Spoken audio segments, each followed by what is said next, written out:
we shall certainly test you with fear of hunger and loss of property, lives, and crops.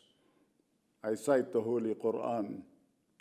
But in the Holy Quran, the Prophet, peace be upon him, is called to give good news to those who are steadfast. We have, during the last 2 days, viewed man as a part of nature rather than as a creature outside of God's natural creation. Man is thus entrusted with the care of earth and the creatures that inhabit the earth. We call for reconciliation between humankind and nature.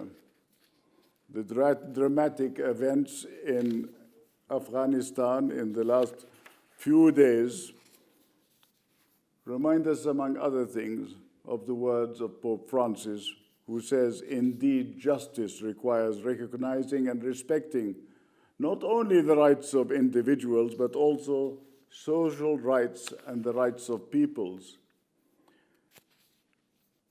Ladies and gentlemen, Anthony Giddens proposed the concept of ontological security, al-ilm al-wujudi, when he referred to an individual sense of order, security, and continuity within a rapidly changing environment. For instance, if an event occurs that is not consistent with the meaning of the individual's life, this threatens their sense of belonging and confidence in their identity. For over 5 decades, our region and our extended region have witnessed a war once every 10 years. And in this regard, sociologists and psychiatrists argue that ontological security is threatened by anthropogenic climate change. On a societal level, migration from environments degraded by climate change breaks the continuity of the bond between the people and their land. So what do we have today? We have the challenges of ecosphere, of sociosphere, or dare I say, ecocide and sociocide. We look forward towards our shared future as Daisaku Ikeda, this great Japanese inspirer of thought, puts it in constructing an era of human solidarity, when he calls for leaving no one behind. Our first commitment must be that we never leave behind those struggling in difficult circumstances. Yet we have 1 billion people on the move. As a member of the Refugee and Migrant Council, I would like you to know that food is in great shortage, in severe shortage, and that the funding of UN agencies is at the moment, as you have probably discussed, a major challenge to the vulnerable sectors of society, women, children, and the elderly. We have to move from the vulnerability-based approach, the status-based approach, to the development and self-reliance approach in multilateralism, in cooperation, and in peace building. We cannot cherry-pick energy and climate change without talking about education and human dignity. The United Nations Economic and Social Commission for West Asia reports that we have 55 million people in West Asia requiring humanitarian assistance, and that the vulnerability of displaced women and girls is heightened in a pandemic. So we have reached a portal through which we can pass and reconfigure and reset our thinking and our priorities, or if we are completely vulnerable and bereft of our own identity and our own will, we have to suffer the consequences of post-conflict insecurity. Yemen, Syria, Gaza, and Libya are frighteningly vulnerable to the onslaught of epidemics. What will peace uncover there when the wars end? Gray areas in politics in which zero-sum games and the perverse logic of mutually assured destruction proliferate give no possibility for the rise of mutually assured survival, because the logic of mutually assured survival cannot accept gray areas. Jordan faces the trilemma of hosting more refugees, taming the budget, and supporting vulnerable communities. The COVID-19 pandemic has exacerbated the situation. Of course, we are not alone in this, but from a broader perspective, multilateral cooperation for a regional recovery is of the essence. In Christianity, peace has been a key message, a lodestar of the religion doctrine. Jesus went into the temple of God and cast out all those who sold and bought in the temple and overthrew the tablets of the money changers. My house shall be called the house of prayer, but you have made it a place for thieves. End of quote. In Islam, it is the religion of peace. In fact, the name of the religion, Islam, literally means peace. In Islam, right to life is absolute. I am delighted to see that finally, after years of calling for the right to water as a human right, that this has finally been recognized universally. But in the Holy Book, the Quran, he who kills a soul, unless it be in legal punishment for murder or for causing disorder and corruption on the earth, will be as if he has killed all humankind.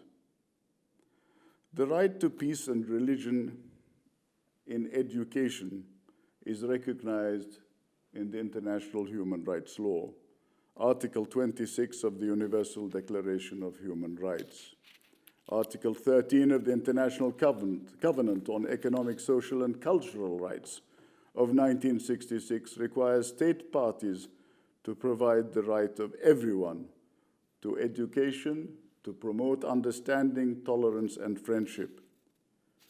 Today, we have tens of wars raging in different parts of the world, and the ethics of difference means polarity and destruction. In fact, there are no ethics of difference without accepting plurality, diversity, and respecting the right of others to have rights, to have a view. In the words of the Holy Prophet of Islam, I ask no reward from you for this, only the affection due to kin. Cultural affinity, ladies and gentlemen, affection and kinship, fraternity and social friendship, as His Holiness the Pope says with dismay, how much our human family needs to learn to live together in harmony and peace without all of us having to be the same. There is a distinction between politics and policy that we must be cognizant of. Health, education, the nexus between food, water, and energy. These are policies with hopefully the continuity they deserve. Regarding human dignity, in the words of my friend, Professor Evelyn Lindner, we have to move from humiliation to human dignity. Maybe next year we can hold a meeting to this effect. On injustice, I think the time has come to recognize, as in the words of the book of Matthew, for all who draw the sword will die by the sword. And as for fraternity and social friendship, the Bishop of Rome has stated more than once the importance of finding a fertile terrain for growth. I just want to make the different forms of growth clear in terms of positive actions or non-commitment. Growth can be achieved without committing with a social conscious or a social consciousness. I speak of Jerusalem in terms of consciousness.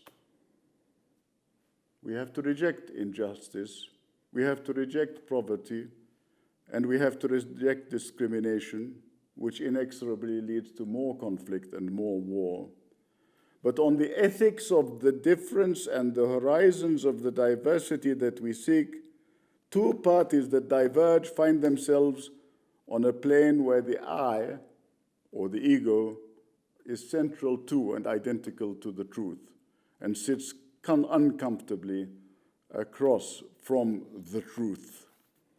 So I would like to suggest to you, ladies and gentlemen, that not a threat to the sanctitude of religion, relativism, is an invitation to acknowledge the truth of parallel endeavors in the search for the right of righteousness, if you will. Not self-righteousness, but correctness, as opposed to the reduction of difference to a struggle between truth and falsehood.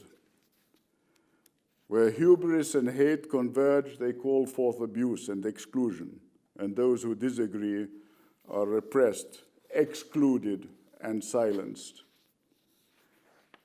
I would like to send my paper to you, Your Eminence, to the Cardinal of Bologna, with the deepest respect and with my apologies for not being able to attend in person.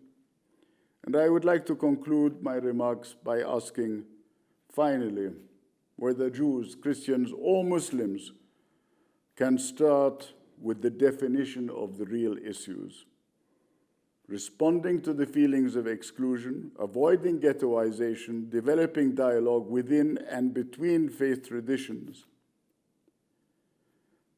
I would like to propose, as I did to the Catholics Bishop Conference, to the conference held in Brussels last year, that a worthy recommendation for your consideration is the creation of a Center for Humanities for Middle Ground, a terra media or Mediterranean in our Mare Nostrum. Let us build this middle ground before we are all confounded by the rising tide of violence in this world. God bless you all. Assalamu alaikum wa rahmatullahi wa barakatuh.